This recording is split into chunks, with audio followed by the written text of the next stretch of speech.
Anda kembali menyaksikan Net Bali. Pendiri Matahari Department Store Hari Darmawan Rabu siang kemarin akhirnya dikremasi di Krematorium Kertasemadi Mumbul, Nusa Dua.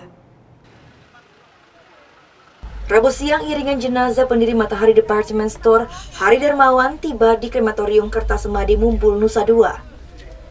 Jenazah diberangkatkan dari rumah duka Kertasemadi Denpasar setelah sebelumnya disemayamkan di rumah duka sejak Minggu dini hari.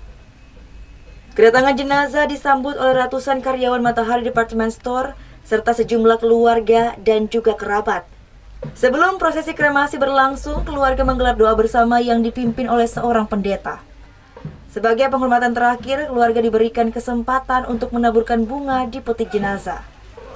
Isak tangis dari keluarga pun pecah ketika jenazah mulai dimasukkan ke dalam tungku pembakaran.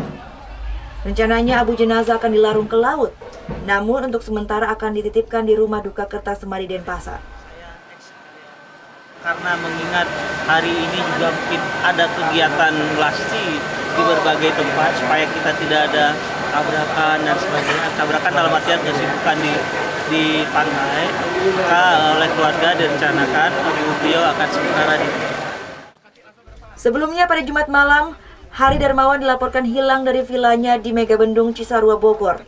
Tim SAR akhirnya menemukan Hari Darmawan di pinggir aliran Sungai Ciliwung dalam keadaan meninggal dunia pada Sabtu 10 Maret. Pihak keluarga meyakini jika mendiang Hari Darmawan meninggal akibat serangan jantung kemudian terpeleset dan jatuh ke sungai. Sementara pihak kepolisian masih menyelidiki penyebab kematian korban dengan memeriksa sejumlah saksi. Surya Sanjaya melaporkan untuk NET.